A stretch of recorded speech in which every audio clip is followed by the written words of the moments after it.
Magandang araw po sa ating lahat.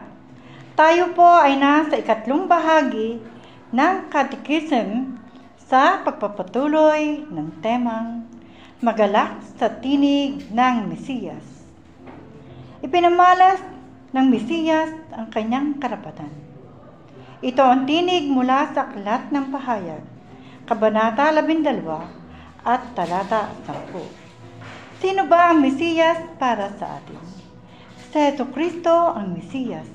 Siya ang pinili ng Ama sa langit na maging tagapagligtas natin na nagdudulot ng kapayapaan at kaligtasan sa atin.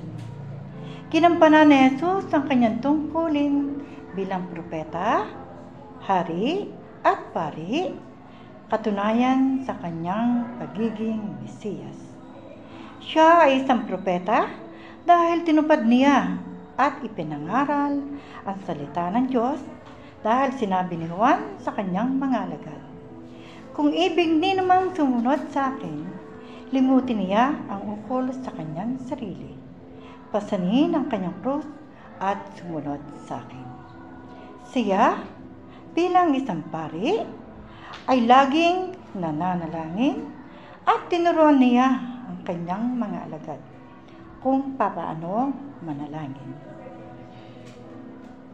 Nang manalangin si Jesus sa halamanan ng Getsemani, nadatnan niya natutulog ang kanyang malagad at sinabi, "Hindi niyo ba ako kayang samahan kahit isang oras man lamang sa pananalangin? Manalangin tayo nang hindi kayo madaig ng tukso." Siya, bilang hari, inaalay ang kanyang buhay para sa ating kaligtasan.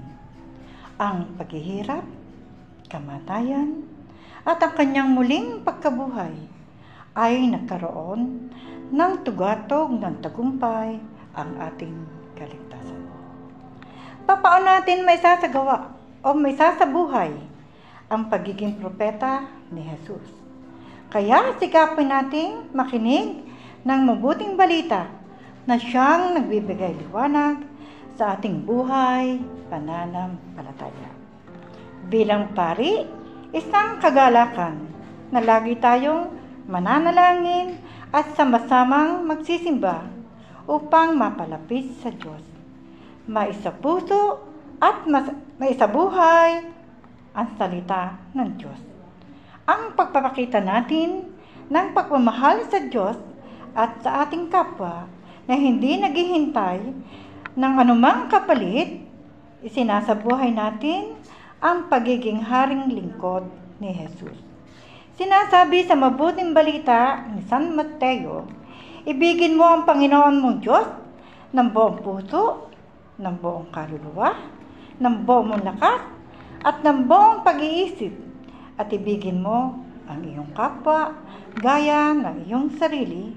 Kaya, papurihan at pasalamatan natin ang Diyos sa pagkakaloob sa atin sa kanyang buktong na anak na si Jesus ang Mesiyas. Nawa Jesus, lagi mo kaming samahan sa bawat yugto ng aming buhay at bigyan mo kami ng lakas ng loob na sumunod sa iyong kalooban at liwanagan ng iyong karunungan upang lubos na maunawaan ang mensahe mo sa amin. San Miguel Arcangel, ipanalangin mo kami. Salamat po at mabuhay ang sambayanang Kristiyano. Si San